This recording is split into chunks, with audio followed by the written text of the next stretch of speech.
Terima kasih, puji Tuhan untuk pujiannya Bu Desi. Kita akan mendengar firman Tuhan untuk hari ini yang diberitakan Pastor Paul. Untuk firman Tuhan kita akan berdoa. Silakan Ade Naomi.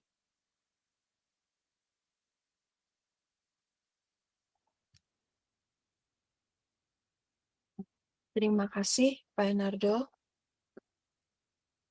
Bapak, terima kasih kami telah mendengar puji-pujian Tuhan.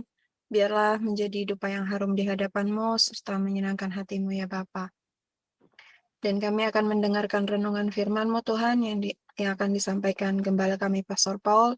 Engkau urapi juga berkati beliau Tuhan hingga apa yang disampaikan menjadi rema buat kami yang mendengarkan dan menjadi petunjuk untuk jalan keluar bagi setiap permasalahan, juga bekal dalam mengawali aktivitas setiap kami Tuhan.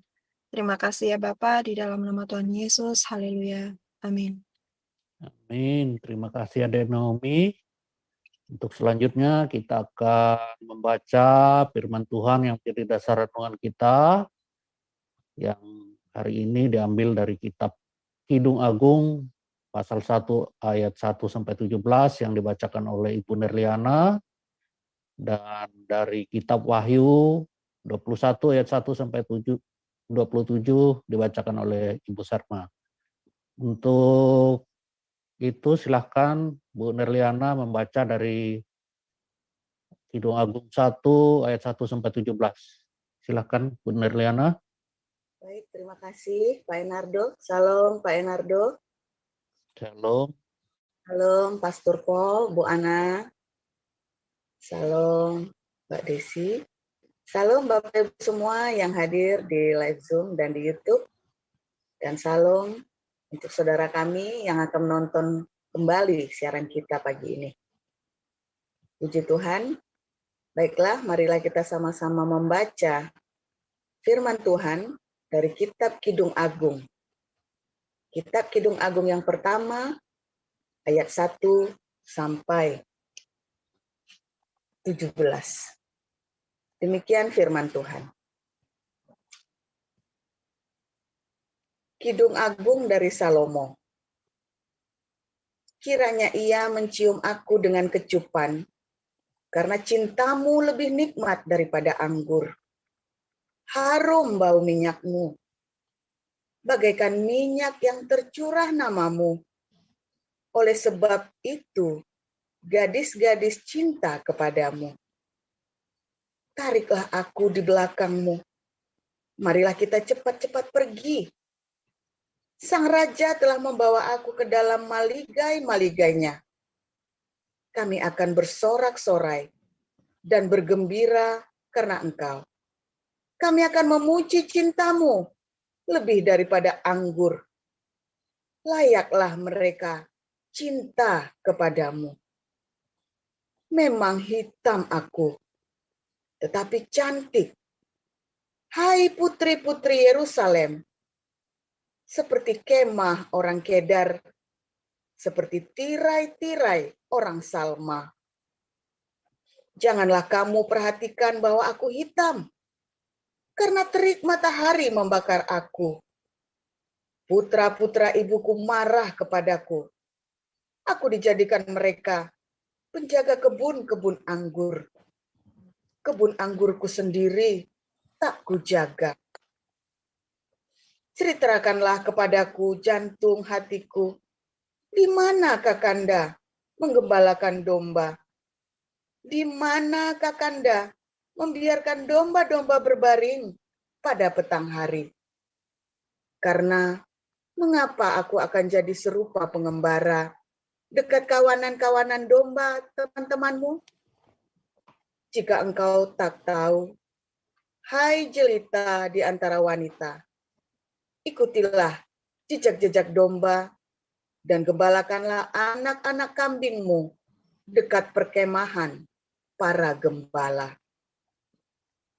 Dengan kuda betina daripada kereta-kereta Firaun, kuumpamakan engkau, manisku. Moleklah pipimu di tengah perhiasan-perhiasan, dan lehermu di tengah kalung-kalung. Kami akan membuat bagimu perhiasan-perhiasan emas dengan manik-manik perak.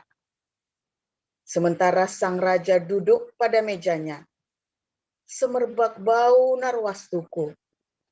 Bagiku, kekasihku, bagaikan sebungkus mur, tersisip di antara buah dadaku. Bagiku, kekasihku, setangkai bunga pacar di kebun-kebun anggur En-Gedi. Lihatlah, cantik engkau, manisku. Sungguh cantik engkau, bagaikan merpati matamu. Lihatlah, tampan engkau, kekasihku. Sungguh menarik, sungguh sejuk petiduran kita dari kayu aras balok-balok rumah kita. Dari kayu eru, papan dinding kita. Demikian pembacaan firman. Silakan lanjut, Bu Sarma. Baik, saya akan membacakan kebenaran firman Tuhan dari kitab Wahyu pasal 21 sampai ayat 1 sampai 27. Beginilah firman Tuhan. Lalu aku melihat langit yang baru dan bumi yang baru, sebab langit yang pertama dan bumi yang pertama telah berlalu, dan laut pun tidak ada lagi. Dan aku melihat kota yang kudus, Yerusalem yang baru, turun dari sorga, dari Allah, yang berhias bagaikan pengantin perempuan yang berdandan untuk suaminya. Lalu aku mendengar suara yang nyaring dari tahta itu berkata, lihatlah, kemah Allah ada di tengah-tengah manusia, dan ia akan diam bersama-sama dengan mereka. Mereka akan menjadi umatnya, dan ia akan menjadi Allah mereka. Dan ia akan menghapus segala air mata dari mata mereka. Maut tidak akan ada lagi perkabungan atau ratap tangis atau duka cita, sebab segala sesuatu yang lama itu telah berlalu. Ia yang duduk di atas tahta itu berkata, lihatlah, aku menjadikan segala sesuatu baru. Dan firman-Nya, tuliskanlah, karena segala perkataan ini adalah tepat dan benar. Firman-Nya lagi kepadaku, semuanya telah terjadi. Aku adalah Alfa dan Omega, yang awal dan yang akhir. Orang yang haus akan kuberi minum dengan cuma-cuma dari mata air kehidupan. Barang siapa menang, ia akan memperoleh semuanya ini, dan aku akan menjadi Allahnya, dan ia akan menjadi anakku. Tetapi orang-orang penakut, orang-orang yang tidak percaya, orang-orang keji, orang-orang pembunuh, orang-orang sundal, tukang-tukang sihir, penyembah-penyembah berhala, dan semua pendusta, mereka akan mendapat bagian mereka di dalam lautan yang menyala-nyala oleh api dan belerang. Inilah kematian yang kedua. Yerusalem yang baru. Maka datanglah seorang dari ketujuh cawan yang penuh dengan ketujuh malapetaka terakhir itu. Lalu ia berkata kepadaku, katanya, marilah ke sini. Aku akan menunjukkan kepadamu pengantin perempuan, mempelai anak domba. Lalu di dalam roh ia membawa aku ke atas sebuah gunung yang besar lagi, tinggi, dan ia menunjukkan kepadaku kota yang kudus itu, Yerusalem, turun dari surga, dari Allah. Kota itu penuh dengan kemuliaan Allah, dan cahayanya sama seperti permata yang paling indah, jernih seperti kristal, dan temboknya besar lagi, tinggi, dan pintu gerbangnya 12 buah. Dan di atas pintu-pintu gerbang itu ada 12 malaikat, dan di atasnya tertulis nama ke-12 suku Israel.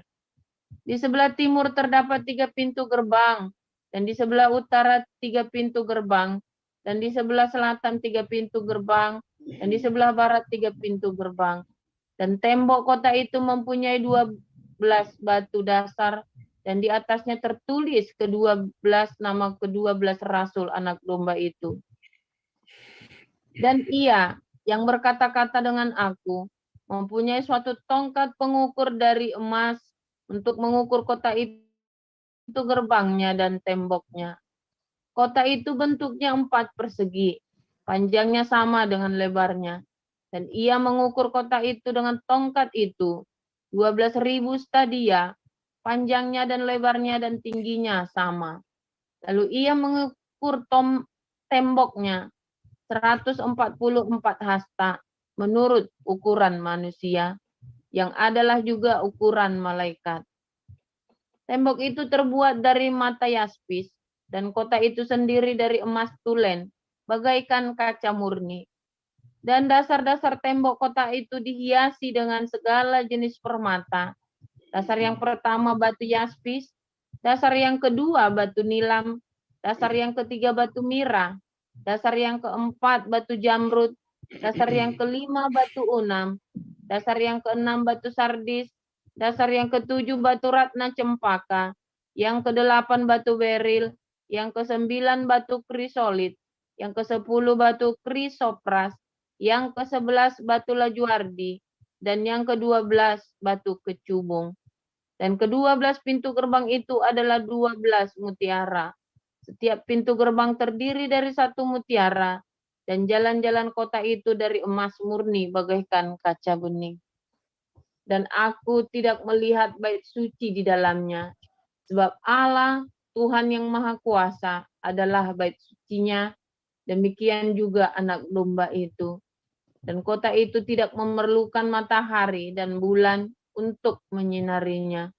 Sebab kemuliaan Allah meneranginya, dan anak domba itu adalah lampunya. Dan bangsa-bangsa akan berjalan di dalam cahayanya, dan raja-raja di bumi membawa kekayaan mereka kepadanya, dan pintu-pintu gerbangnya tidak akan ditutup pada siang hari, sebab malam tidak akan ada lagi di sana, dan kekayaan dan hormat bangsa-bangsa akan dibawa kepadanya. Tetapi tidak akan masuk ke dalamnya sesuatu yang najis, atau orang yang melakukan kekejian atau dusta, tetapi hanya mereka yang namanya tertulis di dalam kitab kehidupan anak domba itu. Demikian. Amin. Terima kasih Bu Sarma dan Bu Derliana. Selanjutnya kita akan mendengar renungan firman Tuhan yang hari ini temanya Istri Yesus berdasarkan Kidung Agung. Silakan Pastor Joseph Aljam.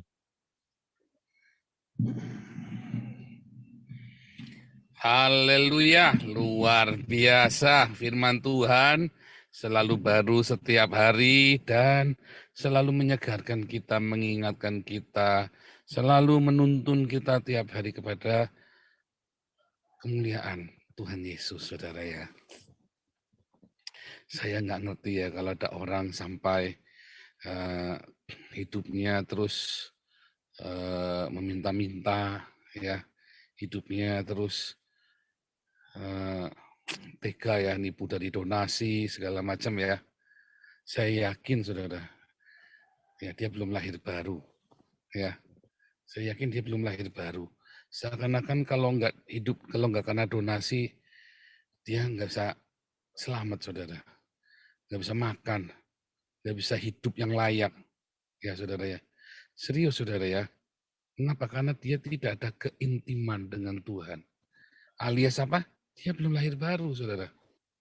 Kalau orang yang sudah lahir baru, otomatis dia akan selalu intim dengan Tuhan. Dia jaga keintiman itu. Dia bisa terpeleset. Tetapi dia akan kembali, saudara. Ya, kalau orang yang sudah lahir baru itu beda ya, saudara ya. Makanya kalau udah bilang, kamu Kristen, oh belum, jangan bangga kalau ada orang pindah. Jadi, wah, terus Anda ikut bersorak-sorak, iya kita bersuka cita. Tapi jangan bereuforia berlebihan, saudara. Bahkan pendeta, oh ini pendeta, ini apa, nggak mungkin pendeta, ini pasti sudah lahir baru, belum tentu, saudara. Ya, belum tentu, saudara ya. Nah, dari mana kita tahu? Dari buahnya, saudara. Hal beginian, ya, orang Islam nggak tahu, saudara. Saya cerita menyinggung Islam ini bukan sedang menghina Islam ya, tapi karena Anda tinggal di Indonesia, makanya ketika Anda ngomong tentang buah, mereka nggak akan ngerti, saudara. Kemarin yang saya cerita ya, ada satu orang kadrun yang datang ke ini kami, ke kantor kami di Belanda ya. Terus ngobrol-ngobrol, terus temennya lagi datang lagi yang dari Afghanistan, yang ini dari Syria, Afghanistan. Tapi mereka tinggal di camp, sama-sama tinggal di camp yang sama, saudara ya. Jadi mereka nampaknya sudah saling mengenal. Karena mereka waktu bertanya-tanya, tanyanya sama satu rentetan begitu, saudara ya. Nah, terus mereka saling membela satu sama lain waktu kita menjelaskan. Jadi kita langsung tahu, oh ini mau cari ngeyel. Ya.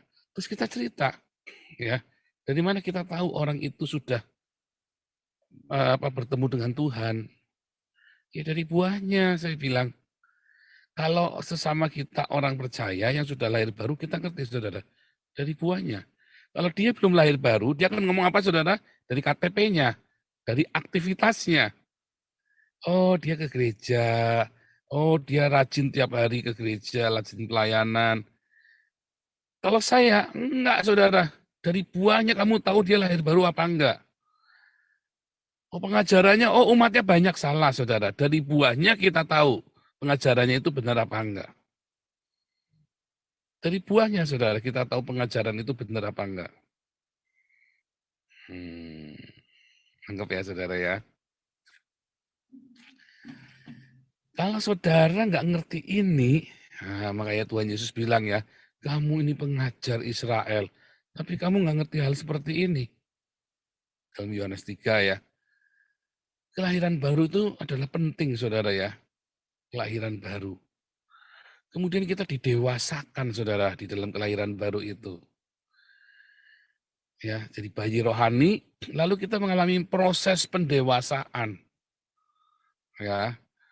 Nah, mengapa kita harus dewasa? Ya, karena kita akan dinikahkan dengan Yesus Kristus. Wah, terus kadrun-kadrun ya sama pendeta-pendeta bodoh itu, wah titit ketemu vagina mikirnya, saudara ya. Saudara hati-hati itu ya, ada banyak sekali. Ada YouTubers Kristen yang jadi bulan-bulanan orang Islam ya, saudara ya. Karena statement-statementnya dia yang bodoh itu, saudara ya.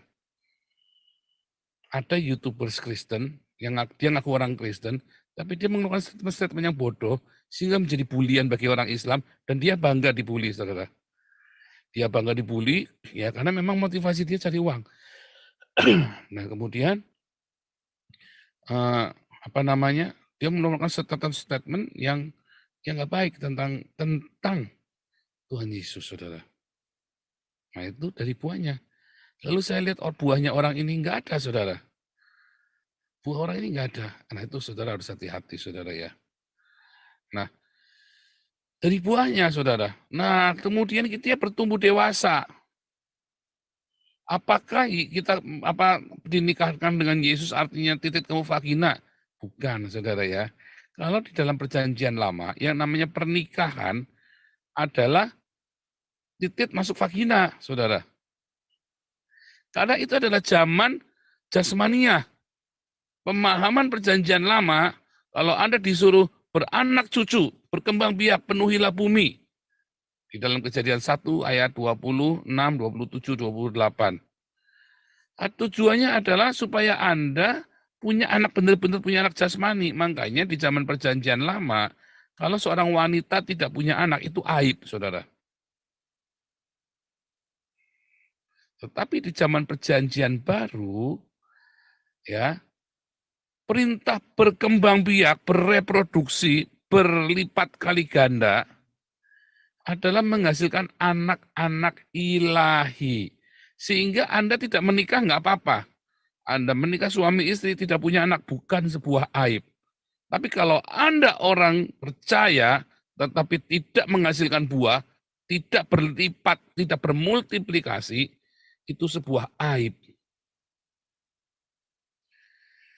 Itu sebuah aib, saudara. Kalau Anda tidak bermarturia, tidak memberitakan Injil, itu sebuah aib. Teladanilah saya seperti saya meneladani Kristus. Akhirnya Pak Enardo meneladani saya, Pak Alex Siti dan Bu Vivin meneladani saya, Pak Siliwangi teladani saya, semua di dalam komunitas ini bermultiplikasi. Ya, saya ingatkan Pak Alex sama Bu Vivin masih utang baptisan sama saya tuh ya, masih gantung tuh. Pak Enardo sudah bermultiplikasi ya, satu keluarga itu satu kampung apa? Berapa orang tuh ya? 17 orang ya Pak Enardo ya. Mau dibaptis ya, sekeluarga itu ya. Berapa Pak yang di Kalimantan mau dibaptis Pak? 17 orang rencananya. Nah, 17. Nah, 17. Saudara. Ya. Baduy kemarin saudara yang dibaptis katanya ya. Terus kita banyak sekali. Selalu ada tiap bulan dibaptis dari mulai Anissa, ya, Siliwangi dan seluruh kampungnya dia. Ya kan, satu kampung itu Siliwangi itu dibaptis saudara. Ya. Anak saudaranya semua, maksudnya kroni-kroninya ya. Itu memang keluarga besarnya memang ya. Satu kampung namanya kan keluarga besarnya dia. Memang satu kampung itu keluarganya dia semua. Multiplikasi, itu buahnya saudara. Kita berbuah, bukan hanya saja jiwa-jiwa, tapi ada buah karakter, ada buah cinta. Ya kita berdiakonia, dan sekarang kita mau tambah lagi ya, Embun Pagi. Ya, untuk berbuah, saling tolong-menolong sesama kita, saudara. Itu buah, saudara. Mengapa bisa berbuah? Kalau dalam perjanjian lama, mengapa bisa beranak? Ya kan? Kalau dalam perjanjian lama kan itu kan, penis masuk vagina. Kalau penisnya nggak masuk vagina bisa punya anak nggak di perjanjian lama? Nggak bisa. Kalau sekarang perjanjian baru bisa bayi tabung. Ya, dengan inseminasi buatan. Spermanya diambil, disuntikan ke rahimnya. Atau ditemukan, dijadikan zigot dulu sama ovum, lalu diambil, itu dimasukkan ke rahim. Bisa, penis tanpa masuk vagina bisa jadi anak kalau sekarang dalam perjanjian baru. Perjanjian lama nggak bisa, saudara. Untuk punya anak, ada penis masuk vagina. Ya, penis bisa masuk vagina karena dua-duanya ada cinta. Kalau tidak ada cinta, penis masuk vaginanya menjadi nafsu. Jadi anak-anak yang dipenuhi dengan hawa nafsu. Pemerkosaan, ya kan? Seks yang sumbang, selingkuh, jinah. Jadi anak-anak yang jinah, anak-anak najis, saudara. Di dalam perjanjian lama, seks itu kudus, saudara ya. Maka seks yang kudus itu ada tahapannya, saudara. Nah, itulah Kidung Agung. Ya, Kidung Agung itu adalah sebuah sebuah panduan seks, panduan keintiman, ya, suami istri, saudara. Itu beneran ya, Kidung Agung sebuah panduan. Kalau di dalam tradisi orang India itu Kama Sutranya, tantriknya, saudara, tantrik dan Kama Sutranya. Di dalam tradisi orang Yahudi, orang Ibrani, itulah Kidung Agung. Ya, kalau Anda membaca dengan hati yang bersih, terus dibaca satu-satu, saudara. Nanti saudara ngerti. Itu ada di kelas apostolik, saya terangkan sedikit ya, saudara ya. Tetapi saya tidak punya kapasitas menjelaskan lebih dalam ya, saudara. Tapi suatu ketika nanti kalau saya sudah selesai kuliah saya, mungkin saya bisa jelaskan. Karena kita kebetulan ada mata kuliah Kidung Agung ya. Nah, nanti saya kalau selesai mata kuliah itu, nanti itu kalau sudah dapat itu, nanti saya bisa cerita sama Anda. Ya, itu adalah Kama Sutranya. Perjanjian lama, saudara. Ya. Nah, Kidung Agung atau Shir Hashirim Rabah, ya, pengajaran para rabi tentang Shir Hashirim. Shir Hashirim, nyanyian dari segala nyanyian. Ya. Shir Hashirim Rabah. Itu Midras Rabah, dari Midras Rabah. Ya. Dari pengajaran para rabi ini. Kidung Agung atau Shir Hashirim ini adalah sebuah metafora Yehova dengan orang Israel, dengan umat Israel, saudara. Sebuah metafora keintiman antara Yehova dengan umat Israel. Jadi umat Israel di dalam perjanjian lama, baik di Kidung Agung maupun di Yesaya, itu dianggap sebagai mempelai. Ya. dianggap sebagai mempelai, saudara. Umat Israel dianggap sebagai mempelai, tetapi secara makna rohaniah. Artinya bukan penis ketemu vagina. Ya, di dalam Perjanjian Lama. Tapi kalau secara hurufiahnya, makna dalam Perjanjian Lama memang itu adalah sebuah seperti Kama Sutra, saudara ya. Bagaimana sih berhubungan seks? Diajarkan ya, saudara ya. Itu nggak main-main, orang ya itu ngajarkan. Bagaimana berhubungan seks. Itu ada ajarannya, saudara ya. Satu-satu ya diajarkan, saudara. Seks yang kudus. Anda jangan, saudara, istri lagi tidur, buka, kubrak, oh lala bebek, tinggal pergi, saudara. Oh, nggak sopan itu, saudara. Nggak boleh. Nggak boleh, saudara. Istrimu dibegitukan itu nggak boleh. Anda harus perlakukan istrimu dengan lembut. Dalam berhubungan seks pun, Anda harus sopan. Nggak boleh, buka, kubrak, biar. Nggak boleh, saudara. Nah, satu itu ya. Kedua, saudara, seks itu ya ada hawa nafsu di situ, ada kata tesuka ya di dalam Kidung Agung 10 ya. Itu ada kata Kidung Agung 10, Kidung Agung 7 ya. Ada kata tesuka di situ. Tesuka itu adalah tesuka yang sama yang dimiliki oleh Hawa. Ya. Itu adalah tesuka yang kudus. Laki-laki kepada istrinya, istri kepada suaminya, saudara. Anda boleh melampiaskan nafsu ya. Karena kita punya biologis, ritme biologis, saudara, punya metabolisme, punya fantasi seksual. Itu hanya boleh kepada istri yang sah. Ya. Nah, tetapi masalahnya ada yang ketiga, saudara. Orang Islam suka mengklaim, itu ada di Kidung Agung 5 ayat 16 itu ada nama Muhammad. Nah ini kan kitab tentang seks, saudara. Lalu Muhammad di dalam Kidung Agung ngapain, saudara? Saya bilang, ya itu tadi ya, saudara. Ya Anda pikir sendirilah, Muhammad ngapain coba? Ini ada dua, ya suami istri lagi bermesraan, lagi intim-intiman. Tiba-tiba Muhammad nyelinap di tengahnya, selinap gitu ya. Saudara kalau lagi di kamar, lagi bercumbu dengan suamimu atau istrimu, tiba-tiba tetanggamu masuk coba, selinap gitu. Atau pembantu atau sama masuk. Atau orang asing dari luar tiba-tiba masuk. Ini kan orang asing nih Muhammad ini kan, bukan orang Ibrani kan, tapi orang Arab kan. Terus saudara mikirnya apa, saudara? Rusak. Kamu ngapain? Ngintip apa ya? Iya kan? Ngintip selintip begitu, saudara ya. Ngintip, saudara. Kan aneh, saudara. Anda nangkep ya, saudara ya. Kan kalau pagi-pagi nggak boleh kubrak-kubrak. Sebenarnya saya jelaskan, saudara ya. Jelaskan itu Agung. Kemudian, saudara, makna rohaninya. Tadi kan makna jasmaniahnya. Makna rohani adalah keintiman. Ada pendewasaan, saudara. Ada pendewasaan di situ. Kita sudah melewati masa dewasa, saudara ya. Masa anak-anak itu saya anggap kita melewati ke anak-anak rohani. Jadi Anda yang udah nggak tersinggungan, udah sabar, udah nggak pendendam. Anda sudah masuk di masa dewasa rohani, Anda siap menjadi mempelai Kristus. Ya. Itu adalah sebuah keintiman bersama dengan Tuhan. Makanya waktu di Wahyu 21, ya seperti mempelai Yerusalem, bait suci turun dari surga, seperti mempelai wanita berdandan untuk suaminya. Kan nggak mungkin Yesus berhubungan seks dengan satu kota atau satu gedung bait suci kan? Itu adalah sebuah metafora, saudara ya. Adalah sebuah makna metafora. Artinya apa? Ada keintiman, ada ketenangan, ada rasa secure, ada rasa damai, ada rasa nyaman, ada sukacita, ada kepuasan.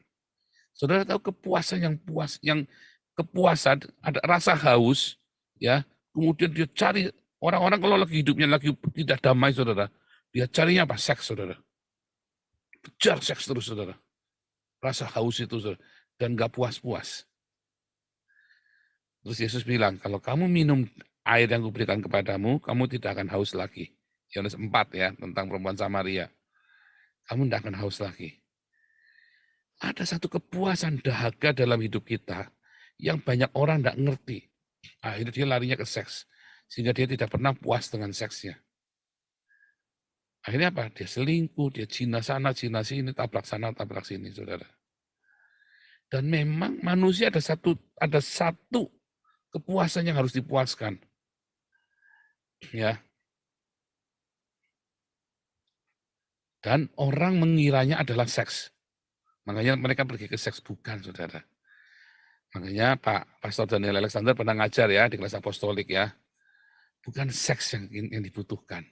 Kalau kamu punya keintiman sejati bersama Tuhan, seks itu menjadi nomor 1000 sekian, dan bahkan Anda bisa lupa, saudara. Bisa enggak urusan lagi.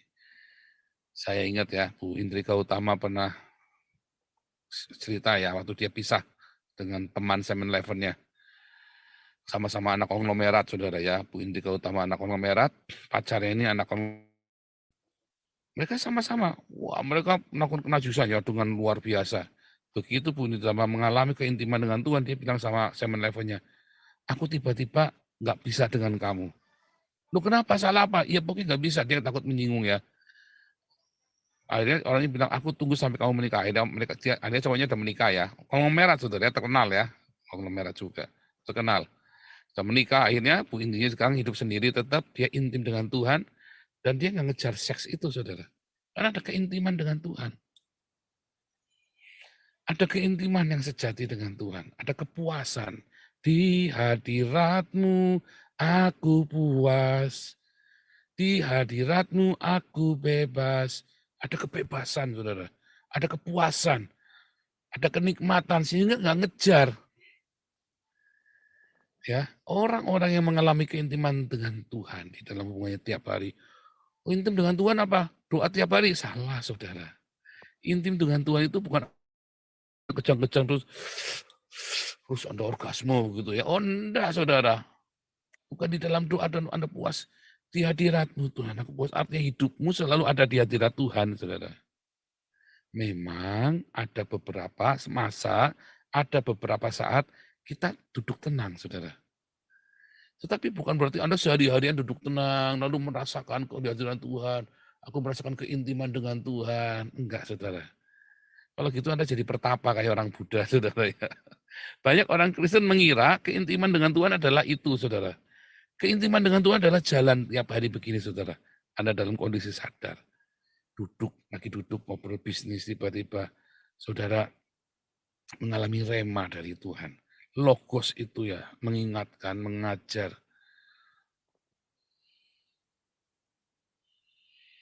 Ya, saudara. Keintiman, ada kedewasaan. Mengapa bisa ada kedewasaan? Karena ada proses-proses kemarin, sanggal diri, pikul salib, Anda difitnah, Anda dihina. Ya, tanpa Anda harus ikut mencaci maki. Kalau dihina kayak saya itu cuma bercandaan saja, saudara. Wah, kalau saya yang lama beda, saudara ya. Kalau saya yang lama jangan sampai, saudara. Tapi kalau kan setiap hari ya, Anda dari masa ke masa, selama Anda ikut YouTube Zoom ini, Anda melihat saya difitnah berapa kali, dicaci maki orang berapa kali. Saya nikmati, saudara, santai saja. Buat bercandaan, buat gojekan, saudara. Bukannya terus marah-marah, wah, penggal kepalamu. Tidak perlu begitu. Tapi dari situ ada kedewasaan, semakin dewasa, sampai akhirnya Tuhan bilang, kamu layak jadi mempelai, kamu sudah. Ya,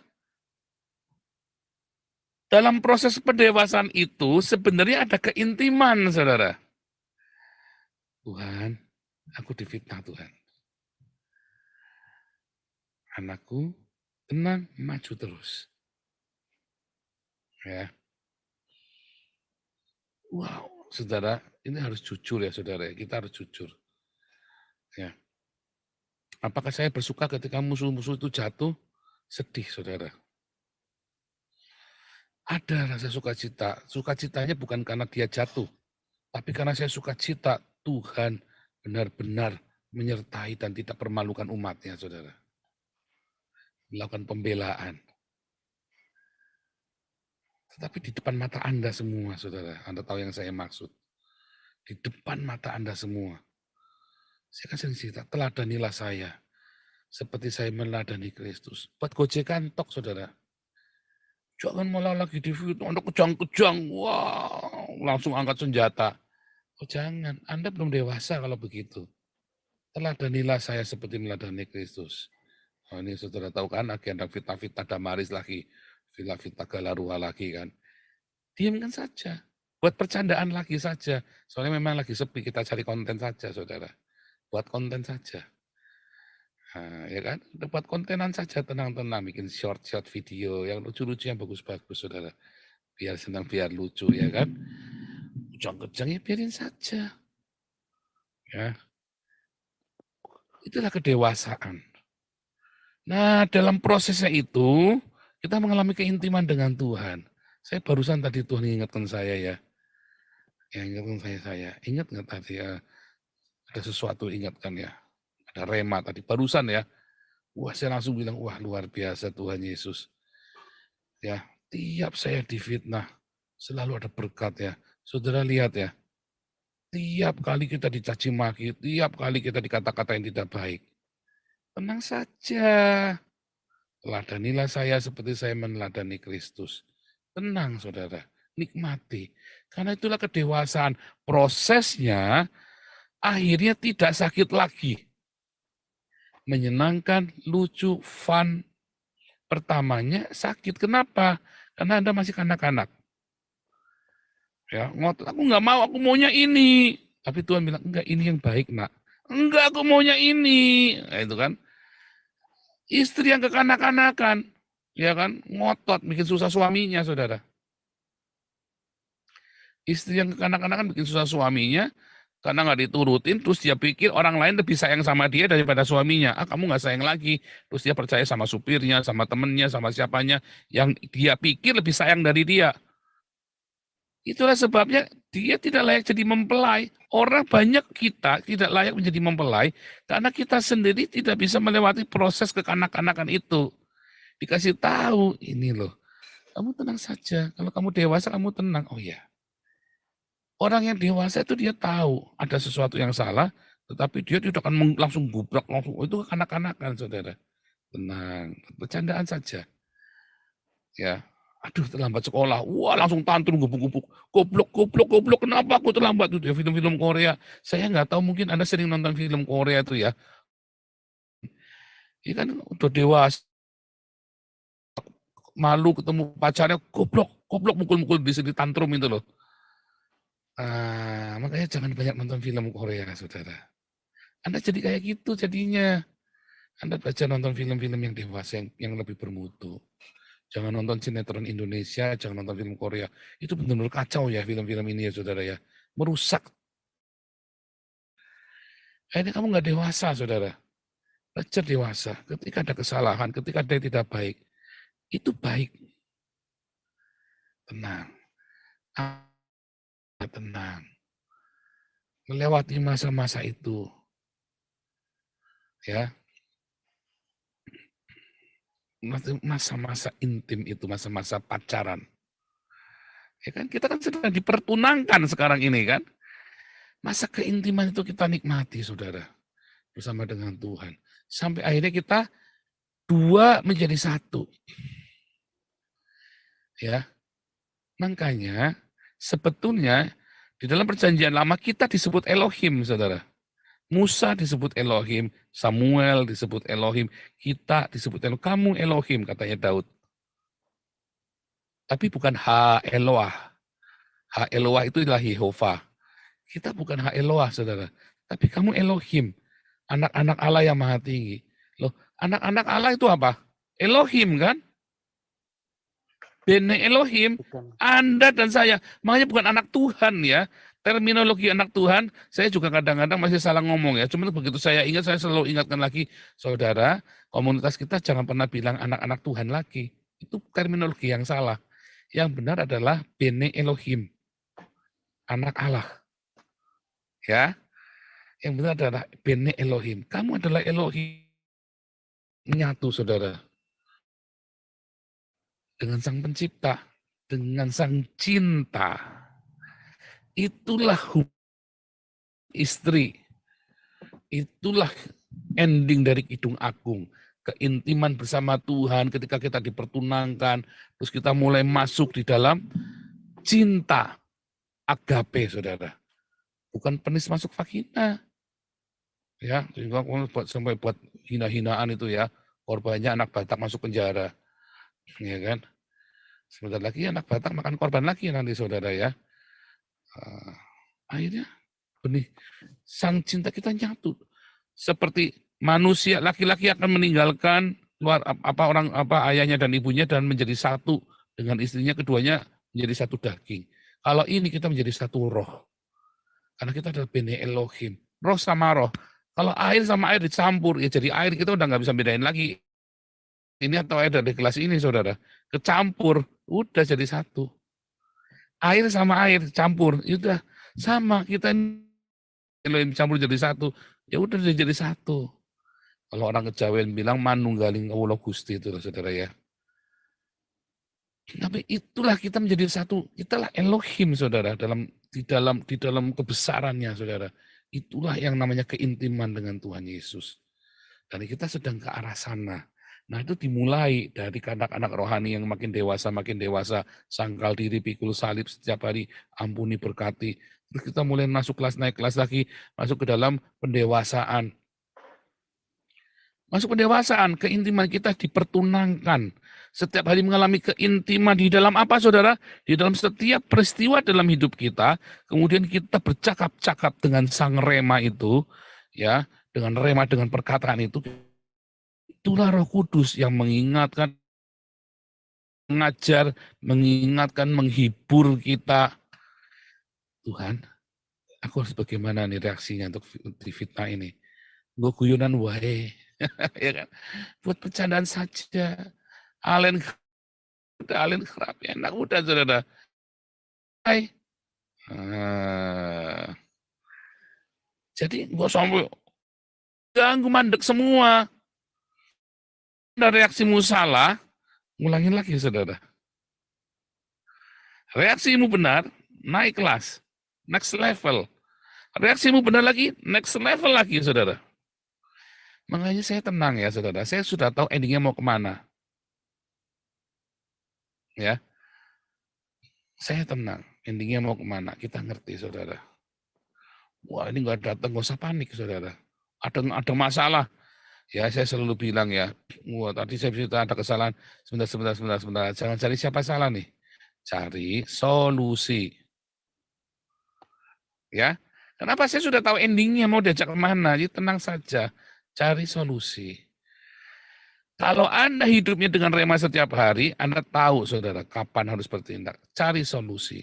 Cari solusi. Enggak ada solusi, Pak. Tenang, sudah, tenang saja. Segala sesuatu dengan kebaikan, Anda sudah mengalami keintiman. Anda kalau sama saya sudah tenang. Kalau saya tenang, dia tenang. Dia cuma ngeliat saya, ngeliat gimana. Yang udah, sudah, nggak apa-apa. Ya sudah, nggak apa-apa, kita sambil jalan. Anak-anak ya ikut. Ya, trust, ya, believe in, ya, ada faith di situ. Udah kita jalan, ya sudah nggak ada apa-apa. Kalau saya bilang nggak, kita harus bikin antisipasi. Maka bergerak semua satu keluarga. Si anak bergerak, Wisely sama Miracle bergerak. Mereka sudah tahu langsung pasang posisi masing-masing. Kalau kita bilang nggak ada apa-apa, tenang, kita bikin sesuatu. Ya udah mereka tenang. Begitu saudara ya. Jadi itulah keintiman. Nanti besok kita belajar lagi bagaimana intim dengan Tuhan. Dimulai di Kidung 2 ya. Terus ya. Kita belajar ya. Kidung Agung ini adalah kitab tentang keintiman. Shir Hasirim Rabah. Nanti kita dari situ ya kita belajar ya. Tuhan Yesus memberkati. Silakan Pak Enardo.